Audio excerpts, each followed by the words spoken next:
आज आपल्या इथे काय नाव यांचं? प्रशांत धर्माजी सोनटक्के. किती वर्ष झाले ना? 5. त्यांचं 5वं स्मृती वर्ष आहे. या निमित्ताने आजच हे परित्राण पाठ आहे. त्यांच्या पत्नी पूनम, बरोबर आहे, सोनटक्के या आपल्या पतीच्या पुण्यस्मृती निमित्ताने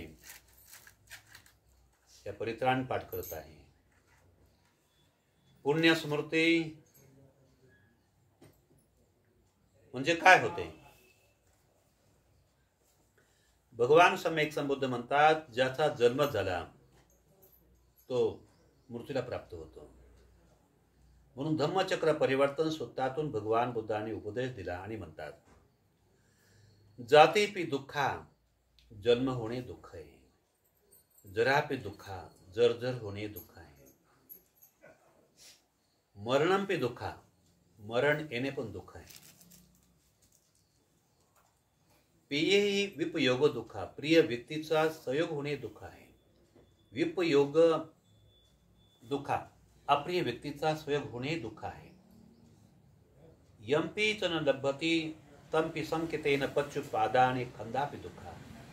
इतकंच नाही, 5 उपादान स्कंदही दुःखाचं कारण आहे. भगवान बुद्ध म्हणतात, कोणते 5 उपादान स्कंद?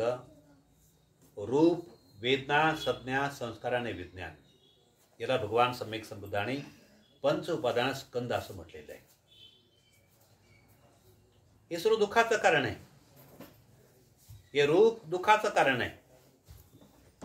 रूप जोपर्यंत आहे तोपर्यंत देखावा आहे. रूप समाप्त झालं तर दुःख निर्माण होते. पण भगवान बुद्धांनी म्हटलेले आहे की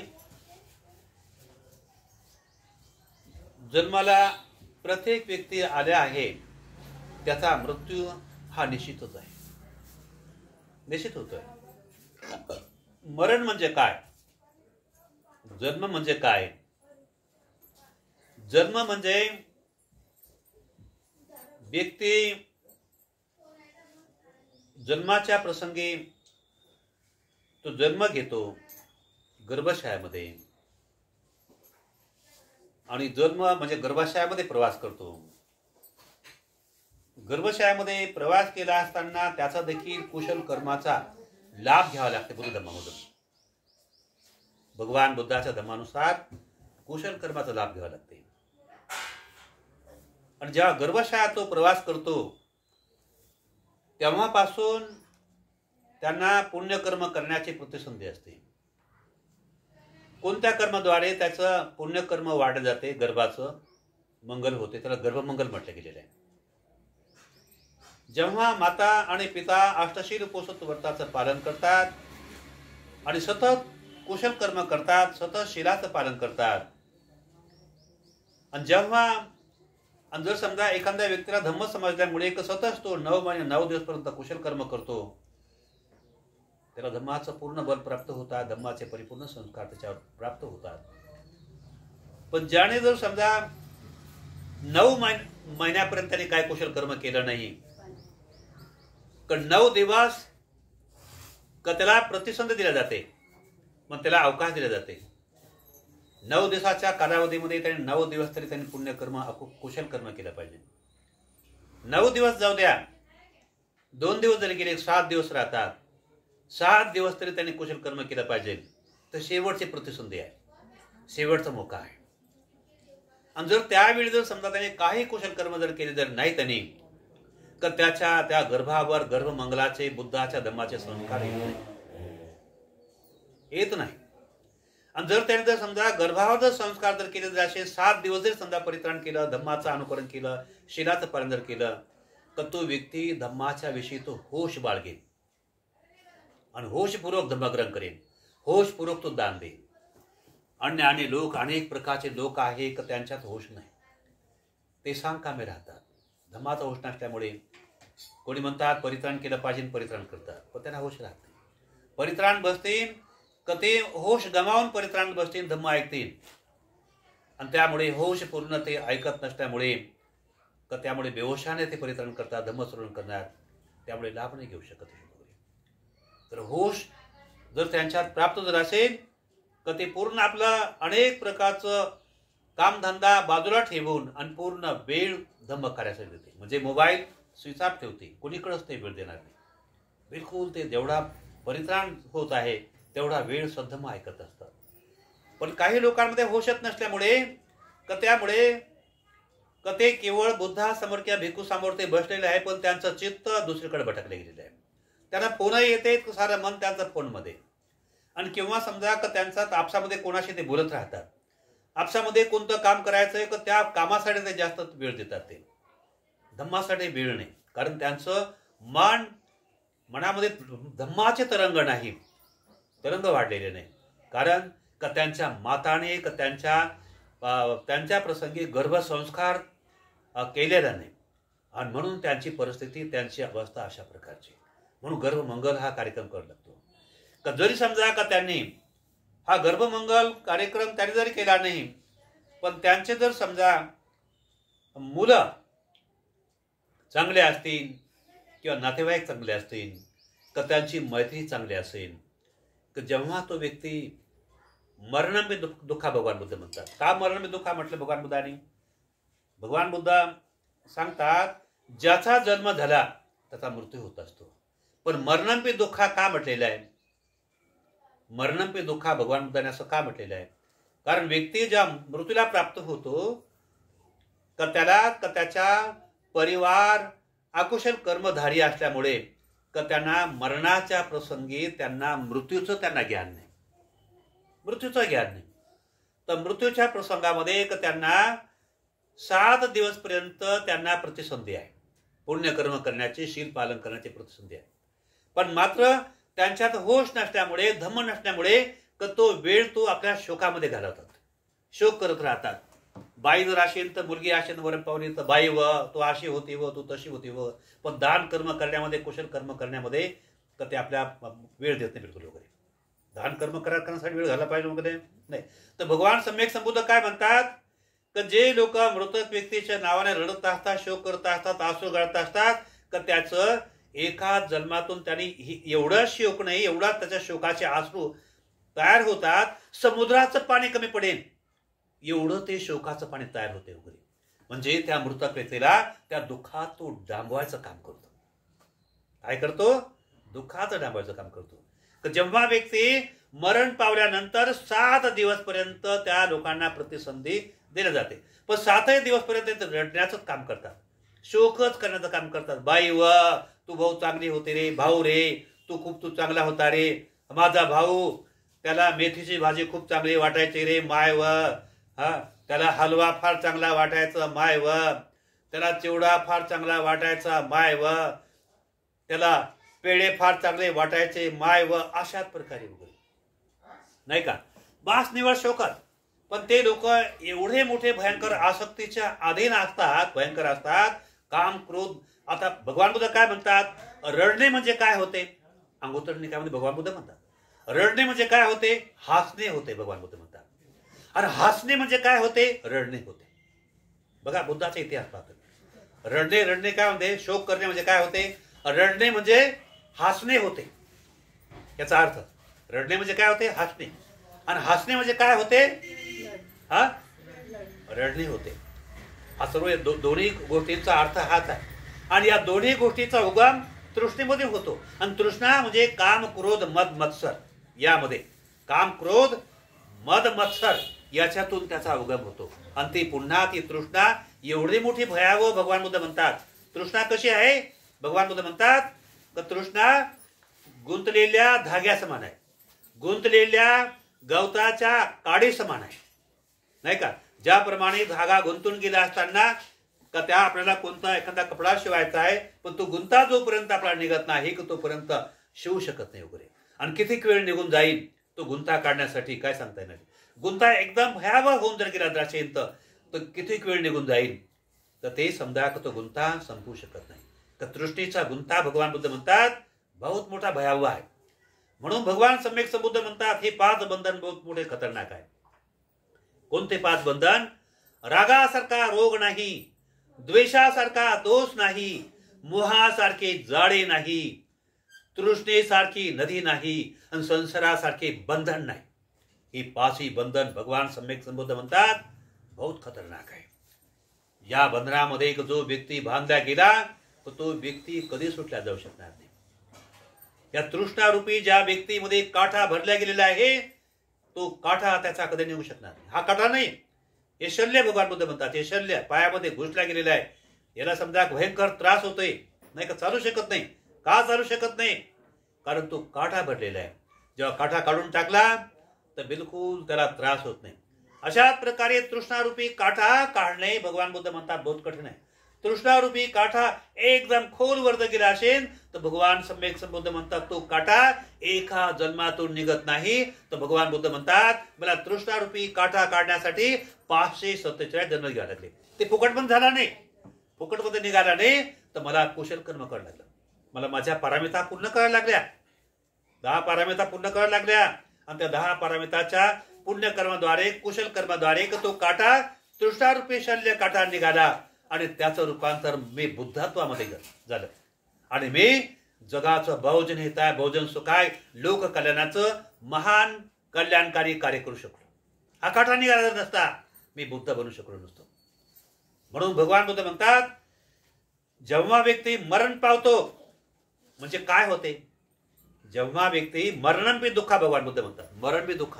का दुःख आहे? कारण त्याचे प्रिय लोक गवार आहे, रानठी आहे, बेखूप आहे, मूर्ख आहे, उडाणटपू आहे, अज्ञानी आहे. म्हणून ते निवड शोकामध्ये स्वतःला बंदिस्त करून राहिलेले नाही का. तो जेलखाना परवडला पण ह्या जेलमध्ये त्या मृतक व्यक्तीला जास्त कैदीमध्ये जास्त त्याला शिक्षा देऊन राहिले वगैरे. हे शिक्षा करून वगैरे नाही का. म्हणून भगवान बुद्ध काय म्हणतात मृत मरण पावलेला व्यक्ती म्हणजे काय आहे तर तो व्यक्ती 7 दिवस पर्यंत त्याची अचेतन अवस्था असते. किती दिवस अवस्था असते ती? 7 दिवस फक्त. 7 दिवसानंतर त्याची अचेतन अवस्था राहत नाही. काय होते भगवान बुद्ध म्हणतात 7 दिवसानंतर त्याची अचेतन अवस्था राहत नाही. 7 दिवस पर्यंत अचेतन अवस्था राहते. आणि अचेतन अवस्था काय आहे? कारण त्याला त्याच वर्तमान काळात तो प्रतिसंधी त्याची होणार आहे. त्याला प्रतिसंधी म्हणजे कोणाला प्रतिसंधी आहे? त्याला स्वतःला. पण त्याचे अवयव अचेतन आहे. हात अचेतन, डोळा अचेतन, कान अचेतन, मन अचेतन, सर्व गोष्टी अचेतन आहे. आणि अचेतन असल्यामुळे त्याचं शारीरिक अवस्था, वाचेची अवस्था, मनाची अवस्था मागत आहे पुण्यकर्माची. याच वर्तमान काळामध्ये 7 दिवसांनी प्रतिसंधी म्हणजे तो गर्भाशयात प्रवास करणार आहे. प्रतिसंधी म्हणजे गर्भाशयात तो प्रवास करणार आहे. पण त्याला त्याचे अवयवाने सुदृढ म्हणजे त्याचं सुदृढ अवस्थेने सुदृढ अवयवाने त्याला प्राप्त व्हायचंय. पण त्याला काही पुण्यकर्माची समजा काही कमी आहे आणि म्हणून त्याला ती प्रतिसंधी निसर्गाने तिला दिल्या गेलेली आहे नाही का. निसर्गाने दिल्या गेलेली आहे. तो तर काय करू शकत नाही. तर तो आपल्या हाताद्वारे काय नाही करू शकत ना. त्याच्या नावाची संपत्ती आहे स्वतःची पण तो काय नाही करू शकत नाही का. तो काय करू शकत नाही. आणि म्हणून ती प्रतिसंधी कोणाला दिल्या गेलेली आहे का त्याच्या प्रिय नातेवाईकांना. 7 दिवसात फक्त. 7 दिवसानंतर काय होऊ शकत नाही. किती दिवस? 7 दिवस. का त्याच्या निमित्ताने समजा म्हणून भगवान बुद्ध काय म्हणतात का त्याच्या निमित्ताने 7 दिवस पर्यंत का तुम्ही बौद्ध भिक्खूंना अष्टपरिस्कार दान देऊ शकता. अष्टपरिस्कार काय चीज आहे? चिवर आहे, भिक्षापात्र आहे, सोयदोर आहे, संगाटी ही, वस्तार आहे, पाणी गाळण्याचं कापड आहे नाही का. अजून वगैरे वगैरे 8 वस्तू या दान. भिक्खूंची संपत्ती ही खूप मोठी आहे. अष्टपरिस्कार ही भिक्खूंची संपत्ती मोठी का आहे? कारण या अष्टपरिस्काराच्याच माध्यमातून भिक्खू संघाचा जन्म होतो. भिक्खूंचा जन्म होतो नाही का. भिक्खूंचा जन्म होते म्हणजे काय? जसे आई आणि वडील समजा का आपल्या आई वडिलांच्या माध्यमातून समजा का माता गरोदर होते आणि ती जन्म घालते. तर अशा प्रकारे आमच्या भिक्खू संघामध्ये कोणी गरोदर कोणी काय राहत नाही वगैरे तुम्ही तुमचेच उपासक उपासिकांचे ते लेकरं राहतात. पण भगवान सम्यक संबुद्ध म्हणतात का त्याच उपासकांमध्ये का त्यांचं शील समाधी प्रज्ञा एकदम ताकदवार असेल, बलवान असेल, तर त्यांच्या पोटी कोणी सत्व जन्माला येतो. तर त्याच्या पोटी जर समजा एखादा महासत्व जन्माला येतो आणि तो त्यागी असतो, तर त्याला संसाराचा वेठ येतो. त्याला असं वाटते समजा की ह्या संसारात नाही राहायचं आपल्या लवकर. तो त्याचा कितीतरी आवडवं शिक्षण झाले असेल, तो फार चांगला सुंदर वकील बनू शकतो, का तो चांगला सुंदर कलेक्टर बनू शकतो, का तो सुंदर चांगल्या प्रकारे मोठा अधिकारी बनू शकतो.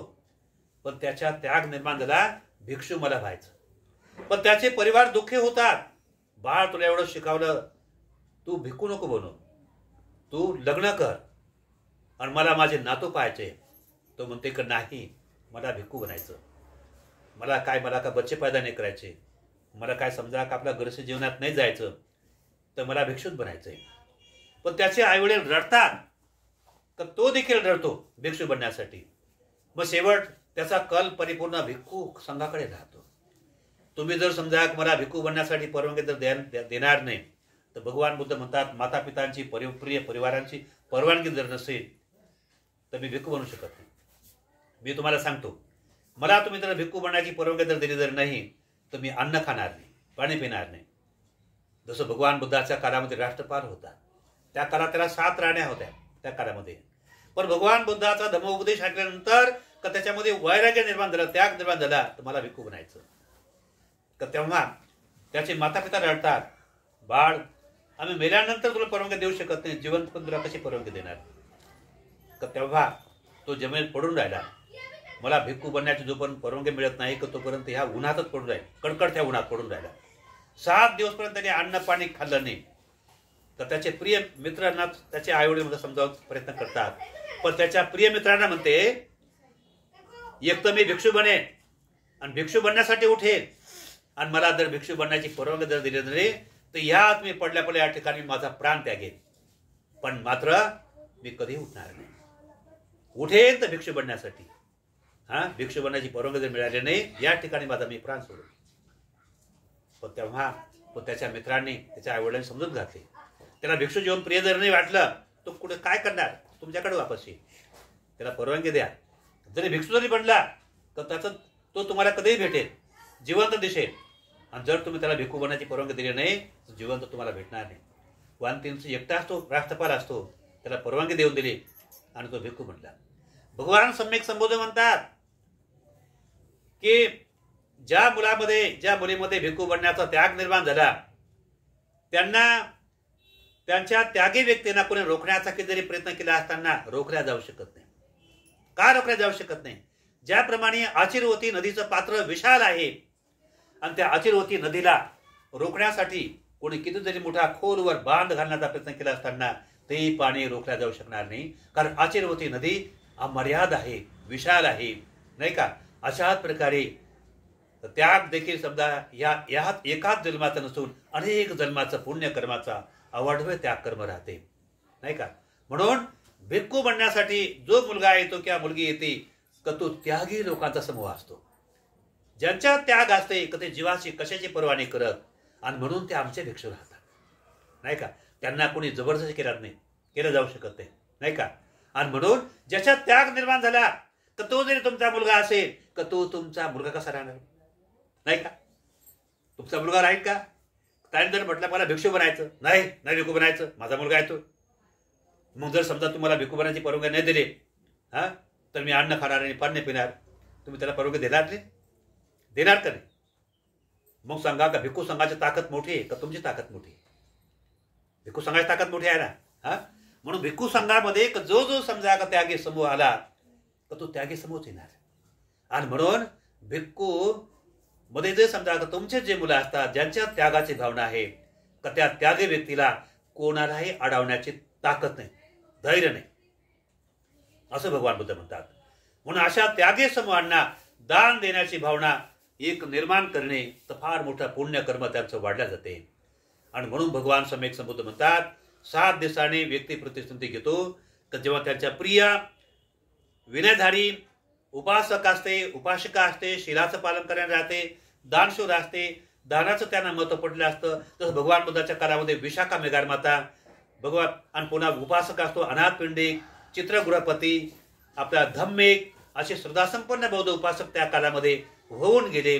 आणि म्हणून त्यांना दानाची महिमा त्यांना कळाली आणि म्हणून त्याने दान देण्यासाठी ते कधी कचरे नाही. विशाखा मेघार माता ती एकदा तिचा नवरत्नाचा हार, त्या काळातला 9 करोडचा हार ती विसरून आली होती. ती विसरून जाईल कारण ती देभार विसरून जात होती, कारण तिची परिपूर्ण मन धम्मावर आधारित होतं, संपत्तीवर आधारित नव्हतं. म्हणून तिची मैत्रीण असते, प्रिय मैत्रीण, तिचं नाव काय असते? सुप्रिया मैत्रीण असते. तिच्या मैत्रिणीचं काय नाव राहते? सुप्रिया असते. आणि म्हणून तिला असं वाटते की सुप्रिया माझ्या इतकी श्रद्धावान नसेल, माझ्या इतकी प्रज्ञावान नसेल आणि माझ्या इतकी ती समजा धम्माने पिपासून नसेल. आणि म्हणून समजा की मी माझा नवरत्नाचा हार, पण ती मात्र विश्वासपात्र आहे का ती एकदम चांगली माझी मैत्रीण आहे, प्रिय मैत्रीण आहे. माझ्या हाराला का ती बिलकुल जपून ठेवेल, तर ती तेवढी धम्माची तेवढी माझ्या इतकी नसेल तेवढी. म्हणून सुप्रिया तर मला तू माझा हार बाई तू सांभाळून ठेव म्हणे. आणि ती भगवान बुद्धाचा प्रवचन ऐकण्यासाठी ती कुठे जाते? जेतवन बुद्ध विहारामध्ये प्रवचन ऐकते. पण सुप्रिया देखील विशाखासारखीच असेल तरी नाही का, विशाखासारखी शब्द संपन्न असते, ती कमी नसते.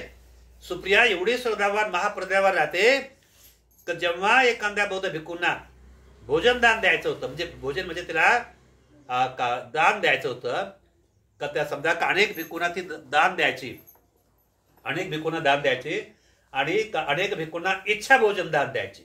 इच्छा भोजन तर भंते आजारी भिक्षूंना विचारायची तर तुम्हाला काय भोजन हवं आहे, तर तेव्हा ती प्रत्येक भिक्षूंना विचारायची. एक आजारी भिक्षू असतो आणि ते भिक्षूकडे जाते, म्हणते भंते मी तुम्हाला काय दान देऊ, तर तेव्हा आणि तुमचा आजार कशाने बरा होईल? राहू दे उपासिका आई, आता विचारण्यात काय मतलब नाही, काय सांगू, ज्यासाठी भगवान बुद्धाने मनाई केली आहे म्हणून मी तुम्हाला सांगू नाही शकतो करीन, काय सांगू शकतो करीन. नाही भंते कृपा करून सांगा तुमचं काय आहे. तर भगवान बुद्धाने मनाई केली आहे, तोंडाने मागण्यासाठी मनाई केली. तर भंते तुम्ही तोंडाने नाही मागत, मला सांगा, मला हुकूम करा. भंते मांसाच्या बाबतीमध्ये सांगितलेलं आहे. मला भगवान बुद्धाने मांसाचा काढा जर ग्रहण जर केला तर तुमचा एका वैद्याने सांगितलं तर तुमचा आजार बरा होईल. पण उपासिका आई मी कुठून मांस काढा आणणार, आम्ही तोंडाने मागत नाही, कोणाला तोंडाने मागू नाही शकत. आणि म्हणून समजा मी भिक्खू असल्यामुळे मी कुणी मिळवणार. बनते का तुम्ही निश्चिंत राहा, मी तुम्हाला तो काढा अवश्य आणून देईन.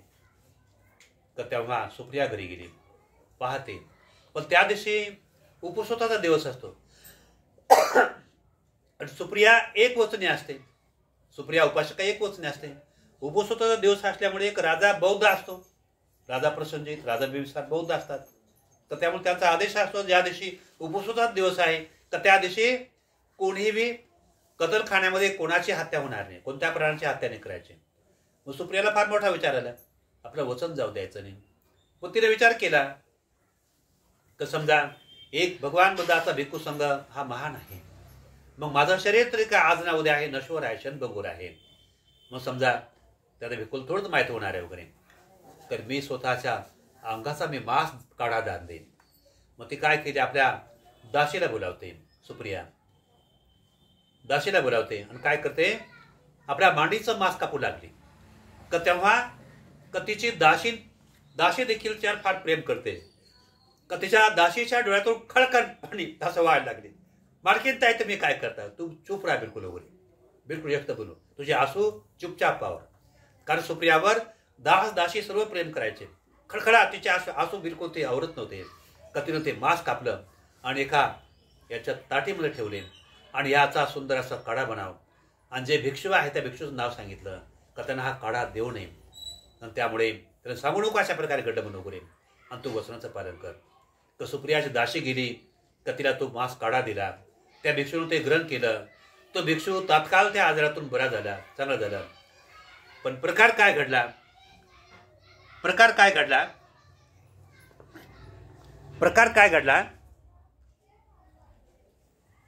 प्रकार काय घडला का तिचा पती असतो सुप्रिया, तिचं नाव सुप्रिया असते आणि तिच्या पतीचं नाव सुप्रिया राहते, दोघांचं एकच नाव राहते. तर तेव्हा सुप्रिया जेव्हा कामावरून येतो तर त्याची पत्नी हसत मुखाने स्वागत करत राहते. तर तेव्हा तिनं आली नाही का त्या दासीने सांगितलं होतं तर ती बिमार आहे, आजारी आहे. तो गेला त्या ठिकाणी पाहते तर प्रिय तुझी अशी अवस्था का झाली, का ते आपल्या पतीसोबत तिनं खरं सांगितलं का तिचा पती देखील खूप शीलवान धमवान राहतो, त्याला दुःख बिलकुल झालं नाही. तर सुप्रिया तू खूप सुंदर चांगलं काम केलं. का तिच्या दानाबद्दल त्याने फार मोठा साधुकार दिला, आनंदच वाटला त्याला, दुःख झाल्यानंतर बिलकुल. तर ते एखादा कोणी शील जर नसतं त्याला फार दुःखी झालं असतं, आणखी या बदल्याची भावना ठेवली असते. पण तू फार चांगला म्हणायचं. दोघं पती पत्नी खूप शीलसंपन्न आणि धर्मवान होते. मग तेवढं भगवान सम्यक संबुद्धाला निमंत्रित केलं नव्हतं, पण भगवान बुद्ध हे दिव्यदृष्टी आणि सम्यक संबुद्ध असल्यामुळे त्यांना कळलं. भगवान बुद्धाला भोजनाचं निमंत्रण न सांगितलं असताना त्या दिवशी भोजनासाठी भगवान बुद्ध गेले जाऊन बोजून. का तेव्हा सुप्रिया त्या ठिकाणी होताच, आसन टाकलं. तर आसन टाकल्यानंतर भगवान बुद्ध त्या ठिकाणी भिक्षापात्र घेऊन बसले. का तेव्हा तर भगवान बुद्धाला ज्या भोजन ज्या वाढलं का त्या सुप्रियाला घेऊन येते म्हणे का भगवान ती आजारी आहे, सुप्रिया ती आजारी आहे, तिला हात धरून आणा, ती चालू पण शकत नाही. तर तेव्हा मग तिला समजा उचलून आणा, तिला उचलून आणलं. तर उचलून आणल्यानंतर सुप्रियाला विचारलं सुप्रिया तुझी अशी अवस्था का झाली. का त्या सुप्रियानं जे घडलेले गोष्ट ते संपूर्ण सांगितले. तर त्या भगवान सम्यक संबुद्धाने तिच्या धनाची महिमा सुंदर प्रशंसा केली. पण ते धम्माचं बरं होतं का तिचा घाव तात्काळ बसला गेला, ती चांगले होऊन गेली. बुद्धाचं बरं होतं ते, म्हणून बुद्धाला 10 बल तनुजा बोधेचे नावे म्हटलेलं आहे. 10 बलाने भगवान बुद्ध संपन्न होते. का तेव्हा आणि मग ही समाशा सफल झाल्यानंतर मग भगवान सम्यक संबुद्धाने भिक्खूंची मिटिंग घेतली आणि भिक्खूंना म्हटलं भिक्खूंनो काल मास काढा सुप्रियाकडून जो ग्रहण केला कोणते भिक्खू होते, ते अमक भिक्खू होते. भिक्खूंनो तो मास काढा कशात होता तुम्हाला माहित आहे का. तो मास काढा सुप्रियाचं मास होतं, मांडीचं मास होतं. का तेव्हा असं ऐकताच नाही का त्या भिक्खूला फार दुःख झालं आणि तो गप्पून खाली बसला. त्या डोळ्यातून अश्रूचा पूर व्हावा लागला. खूप त्याने शोक केला त्या भिक्षूने. आज आमची सुप्रिया माता श्रद्धासंपन्न उपासिका, का त्या दिवशी मला देखील काही कल्पना नाही आली, तर तो उपवासाचाच दिवस होता, तर मी असं म्हणायला पाहिजे होतं. तो खूप त्याने शोक केला त्या भिक्षूने, खूप दुःख झालं त्या लोकांनी. तर त्या भगवान बुद्धाने या सर्व गोष्टींचं भान ठेवून तर आमच्या शीलवान भिक्खूंचं मन दुःखी होऊ नये, शीलवान उपासिकांचं मन दुःखी होऊ नये. आणि पुन्हा भगवान सम्यक संबुद्धाला ज्ञान होत्या गोष्टींचं. भगवान बुद्ध म्हणतात की जे लोक मनुष्यांचं मांस, घोड्याचं मांस, वाघाचं मांस, सापाचं मांस, डुकराचं मांस जे लोक ग्रहण करत असतील त्यांना ज्ञान प्राप्त होणार नाही, ते ज्ञानापासून वंचित होते. अन्य प्रकारचं कोणतंही समजा ते मांस ग्रहण करतील तर ज्ञान प्राप्त होईल. का जे समजा कोणी कोणतंही भोजन दिलं असताना का त्याची चौकशी होणे आवश्यक आहे. का त्या भगवान बुद्ध म्हणतात भिक्खूने जे समजा का तुम्हाला भोजनदान जे दिलं असताना का त्या भोजनाच्या बाबतीमध्ये ती कल्पना केली पाहिजे. आणि भिक्खूने तोंडाने मांस हे भोजन मागू नये. जो भिक्षू तोंडाने मागेल तो भिक्षू त्याला दुखटचा दोष त्याला लागेल, असं भगवान बुद्धाने मनाई केली. तर अशी ती सुप्रिया होती. का त्या भिक्खूला तिने स्वतःच्या जीवाची पर्वा न करता मांडीचं मांस कापून त्या भिक्खूला दान केलं होतं. तर हे विशाखाला माहित नव्हतं नाही का. तर भगवान सम्यक संबुद्धाने अशा प्रकारचा उपदेश दिल्यानंतर तिचं घाव परिपूर्ण बसला गेला होता, सुप्रिया चांगली झाली होती. मग त्यामुळे एक लोकांपर्यंत कशी कल्पना जाणार. म्हणून समजा त्या विशाखा मेघार माता म्हणते की तू माझा हा हार सांभाळ. पण तिला माहित नव्हतं. तर सुप्रिया देखील समजा की तिचं श्रद्धात बल फार व्यापक आहे. तर तिनं मांस दान दिलं होतं भगवान बुद्धाच्या भिक्खूला, ही कल्पना नव्हती. नंतर माहीत झाली इतिहासाच्या माध्यमातून. आणि मग नंतर समजा की तिनं ते हार दिला, नवरत्नाचा हार कोणाच्या हाती दिला, सुप्रियाच्या हातात.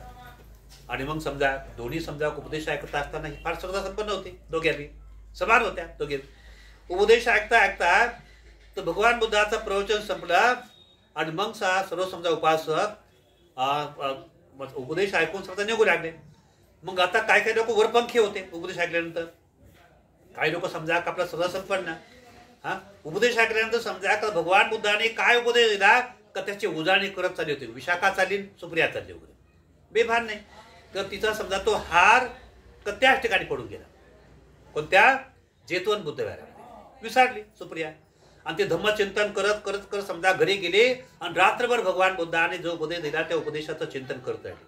विशाखा देखील रात्रभर चिंतन करत राहिली. आणि शेवट विशाखाला भान आला. विशाखाला भान आला, अरे माझा हार सकाळी बांधणार जवळ. कारण रात्रभर त्यांनी चिंतन केला, सकाळी त्याला भान आला. आणि सुप्रिया देखील समजा आपल्या चिंतनात बिलकुल व्यस्त होती. आणि मग समजा का ती गेली सुप्रियाकडे. सुप्रिया दे माझा हार म्हणते वगैरे. आणि मग तिला भान आलं. ते म्हणते का रे विशाखा ताई, आपला हार म्हणे जेतवन बुद्ध विहारामध्ये म्हणे का. मला म्हणे बिलकुल भान राहिलं नाही. मी देखील उपदेश ऐकत राहिले आणि त्यामुळे समजा का तो हार त्या ठिकाणी राहिलेला आहे. मी जाते म्हणे हार घेऊन येते म्हणजे. पण तेव्हा विशाखा काय म्हणते, सुप्रिया हार जर आणशील ती एक गोष्ट लक्षात ठेव म्हणे का. जर समजा का तो हार जर समजा कोणत्या भिक्खूने त्या हाराला हात लावला जर नसेल तर तो हार माझा. आणि जर त्या हाराला कोणत्या भिक्खूचा हात लागला असेल तर तो हार माझा नाही, नाही का, असं म्हणता शनी. आणि पुन्हा आनंद हा परिपूर्ण ब्रह्मचार्याचं पालन करणार होता, नाही का.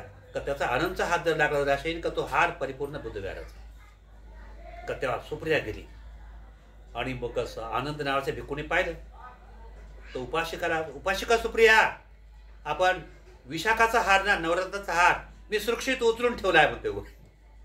आता खिडकी ठरवते का. मग ठीक आहे म्हणते, राहू द्या तो हार आता. कारण विशाखा उपासिकाने म्हटलेले आहे का त्या हाराला जर समजा का आनंद भंतेचा हात लागला असेल तर तो हार विहाराला दान. का त्या भगवान बुद्धाने आनंद म्हणतात का भगवान बुद्धाने शील दिलेला आहे, जात रूप रजत पटी गाना वेरामणे शिकाब्द समाधी आम्ही. मी चांदी सोन्याचा स्वीकार करणार नाही, हे आमचं व्रत आहे. आणि म्हणून समजा का ते आम्ही त्याचं काय करणार. तर पाहता पाहता भगवान बुद्धापर्यंत गोष्ट गेली. भगवान हे हार, विशाखा आम्हाला या हाराचं काय मतलब नाही. मग शेवट भगवान बुद्धाला मार्ग काढ लागला. तर विशाखा एक काम कर तू, तर त्या हाराला विकून टाक तू. आणि विकून त्याचं सुंदर बुद्धाला विहार बनवून दे. बुद्धाला विकू सांगा. तर त्या हाराची किंमत होती 9 करोड रुपये. तर तिनं त्या कालामध्ये 57 करोड रुपयाचं विहार बनवून दिलं त्या कालामध्ये. बघा किती मोठ्या भराचे ते. विशाखा 57 करोड रुपयाचं तिनं विहार बनवलं आणि भिक्खू संघाला दान दिलं, नाही का. पण त्याची किंमत तिने म्हणजे प्रमाणापेक्षा जास्त चुकवले तिने, नाही का. निश्चित किंमतच दिली नाही, पण त्यापेक्षा किंमतीच्या वर आवडवे एवढ्या चांगल्या सुंदर मनाचे ते विशाखा होते ते, नाही का. दान देण्यामध्ये फार मोठी दानशूर होते. आणि म्हणून तिच्या माध्यमातून हा धम्मा टिकल्या गेलेला आहे, हा धम्म चालत आलेला आहे. म्हणून हा इतिहास अनेकाच्या श्रद्धा संपन्न बौद्ध उपासक उपासिकांना माहीत असते. ज्यांना माहीत आहे, जे अभ्यासू आहे, ज्या भगवान बुद्धाच्या धम्मावर ते विश्वास ठेवतात, धम्माचा अभ्यास करतात. आणि म्हणून त्यांना जातीपी दुःखा जन्माचं ज्ञान, जरापी दुःखा शरीर जर्जर होते ते ज्ञान, मरणपी दुःखा मरण येत असते. प्रियही विपयोग दुःखा, प्रिय व्यक्तीचा संयोग होतो, अप्रिय व्यक्तीचा वियोग होतो, संयोग होतो. हे सर्व दुःखाचं कारण आहे. या गोष्टीचं भान असल्यामुळे. आणि पुन्हा मरण काळ म्हणजे व्यक्ती 7 दिवस पर्यंत सुप्त अवस्थेमध्ये राहते, म्हणजे अचेतन अवस्थेमध्ये राहते. म्हणजे आम्हाला त्या व्यक्तीच्या नावाने प्रतिसंधी आहे, पुण्यकर्म करण्याची प्रतिसंधी होऊ शकते. एक आमचा मृतक पिता आहे, मृतक माता आहे, मृतक पती आहे, त्याच्या निमित्ताने ही आम्हाला ही प्रतिसंधी आहे, नाही का. होऊ शकते काय पुण्यकर्म कमी असेल, म्हणून त्याच्या निमित्ताने आम्ही 7 दिवस पर्यंत काही लोक, बौद्ध लोक परित्राण पाठ करत राहतात, अष्टपरिष्कार सतत दान देत राहतात, सतत 7 दिवस पर्यंत भिक्खूंना भिक्खू संघाला भोजन दान देत राहतात. ही प्रतिसंधी. जे समजा महाउपासक राहतात ते खूप श्रीमंत राहतात का, तर ते खूप असं दान करत राहतात, 7 दिवस पर्यंत परित्राण करतात, 7 दिवस पर्यंत विशाल भिक्खू संघाला भोजन दान देत असतात. एवढंच झालं नाही, पण ती 7व्या दिवशी का होईना, तर काही लोक 1 दिवस जरी परित्राण पाठ केले असताना, भिक्खूंना अष्टपरिष्कार दान दिले असताना, तर त्या व्यक्तीचं अवाढव्य पुण्यबल वाढून, तर त्याचा थोड्याशा पुण्याद्वारे तो शरीराच्या द्वारे समजा अपंग तो प्राप्त होणार होता, नाही का. पण त्याच्या नावाने अशा प्रकारचं पुण्यकर्म केल्यामुळे, अष्टपरिष्कार दान दिल्यामुळे तो शरीरातून समजा डोळ्याने अपंग होणार होता, कानाने अपंग होणार होता, किंवा समजा हाताने अपंग होणार होता, पायाने अपंग होणार होता, किंवा कोणत्या अन्य अवयवाद्वारे तो अपंग होणार होता. पण मात्र त्याने त्याच्या परिवाराला ही संधी मिळाल्यामुळे, त्या संधीचा त्यांना अर्थ बोध झाल्यामुळे, त्याने असा सतत पुण्यकर्म केल्यामुळे तो व्यक्ती त्या अवयवापासून वंचित राहिला. म्हणजे तो वंचित राहिला म्हणजे त्याला समजा अपंग अवस्थेला तो प्राप्त झाला नाही, तो अपंग अवस्थेपासून तो वंचित झाला नसून तो एकदम परिपूर्ण एक तंदुरुस्त झाला. कशामुळे त्याच्या प्रिय व्यक्तीने त्याच्या प्रतिसंधीचा परिपूर्ण फायदा घेतला आणि त्याच्या नावाने पुण्यकर्म केलं, त्याला प्रतिसंधी म्हटलेली आहे. म्हणून मरणंपी दुःखा भगवान बुद्ध म्हणतात. मरणंपी दुःखा हीच गोष्ट, हीच जाणकारी. हे म्हणत नाही बाई व तू चांगली होती व तुला भाजी फार आवडायची, ती असं दुःख करत नसून तिला मेथीची भाजी आवडायची, तिला समजा करंज्या फार आवडायच्या, तिला फार आवडायच्या, त्या दिवशी शोक न करतात तिच्या आवडीचं पदार्थ भिक्खू संघाला आवडीनं वाढत राहतात, आवडीनं वाढतात. तर हे कर्म करण्याच्या माध्यमातून तिचं पुण्य वाढते आणि ते पुण्यकर्म वाढल्यामुळे ती आपल्या जीवनातून आपल्या अवयवाने दष्टपुष्ट एकदम शक्तिशाली बनून आणि फार सुंदर अवयवाने संपन्न होत असते. हे पुण्यकर्म करण्याची विधी आहे. म्हणून आज आपण पूनम सोनटके यांचे पती, काय नाव त्यांचं? प्रशांत धर्माजी सोनटके यांच्या पुण्य स्मृती प्रीत्यर्थ आजचं हे त्यांचं पुण्यकर्म निमित्ताने हे कुशल कर्म आपण करत आहात. या पुण्य कर्म त्यांचं परिपूर्ण सफल हो, त्यांचं परिपूर्ण मंगल हो, मृतक व्यक्तीला सद्धम्माचा लाभ हो. मृतक व्यक्तीला आजच्या प्रसंगी ते काय समजा बौद्ध भिक्खूंना दान देणार आहे, सत्कर्म करणार आहे, पुण्यकर्म करणार आहे, त्या पुण्यकर्माचा निश्चितच त्याला लाभ होईल. जर काही लोकांना अष्टपरिष्कारमध्ये चिवर जर म्हटलं, चिवर दान करणे फार मोठं महत्त्वपूर्ण पुण्यकर्म राहते, तर तेव्हा हे चिवर जर म्हटलं आजच्या प्रसंगी, जरी समजा तर काही लोकांना चिवराचा अर्थच काय कळत नाही, मग जरी समजा आपण ते चिवर म्हणून जरी समजा अर्थच माहिती नाही, तर चिवर कसं दान देणार, कसं करणार? तर त्या चिवराचं एक जर किंमत जरी समजा भिक्खूंना दानाच्या माध्यमातून चुकावली, चिवराची किंमत जरी भिक्खूंना, त्या चिवराची किंमत देखील भिक्खूंना चुकावली असताना दानाचं प्रतीक म्हणून, जसं समजा आम्हाला अल्सरची बिमारी आहे, तर ती जर चिवराचं प्रतीक म्हणून जर समजा आपण दान दिलं, तर तरी आपण चिवर दान देण्यात आपल्याला पुण्यबळ प्राप्त होईल. तर चिवराच्या क्वालिटी 3 प्रकारच्या असतात. 2,000 पासून 3,000 पासून 5,000 पर्यंत कोणत्या क्वालिटीचं आपण चिवर दान द्यायचं, अशा प्रकारे आपण ते पुण्यकर्म, ते सत्कर्म, कुशल कर्म आपण करू शकतो. म्हणून आज प्रशांत काय ना धर्माजी सोनटके यांच्या पुण्यस्मृती निमित्ताने प्रीत्यर्थ आजचं हे पुण्यकर्म विधी होत आहे. का त्यांच्या परिवारांनाही आजच्या पुण्यकर्माचा लाभ हो आणि त्यांना देखील काय नाव सांगितलं ना, प्रशांत धर्माजी सोनटके यांना विपुल पुण्यकर्माचा लाभ हो, ही मंगलकामना व्यक्त करून तर हे धम्मदेशनामध्ये देऊन संपवतो आणि त्यांच्या परिवाराला व त्यांना देखील मी आशीर्वाद देत आहोत. दुःख पत्ताच नि दुःखा, भय पत्ताच नि भया, सुख पत्ताच नि सुखा, हुंतु सबे पिपाणिनो, एतावताच अमेहि संवतां पुय्यं संपदां, सबे दिवानुमोदन्तु सब संपत्ति सिद्धियां, दानं ददन्तु सदाहि शीलं रक्षन्तु सर्वदा, भावना वीरता होन्तु गच्छन्तु देवतागता, सबे बुधा बलपतापच काणञ्च यं बलम्, अरहन्तानन्त तेजेन रक्षं बन्धामि सबस्व, आकाशटाच भूमट्टा देवानागा महिन्दिका, पुय्यं तं अनुमोदित्वा चिरं रक्षन्तु शासनम्, आकाशटाच भूमट्टा देवानागा महिन्दिका, पुय्यं तं अनुमोदित्वा चिरं रक्षन्तु देशनाम्, आकाशटाच भूमट्टा देवानागा महिंदिका तुय्यं तं अनुमोदित्वा चिरं रक्षन्तु त्वां परन्ति सभीतिय विभजन्तु सबरोग विनाशतो माते भवन्तन्तराय सुखे दीर्घायुको भवन् अभिवादनं शीलस्सानिचं वर्धापतायिनो दत्तारो धम्मा वर्धन्ति आयुवनो सुखां वदन्ति। मना साधु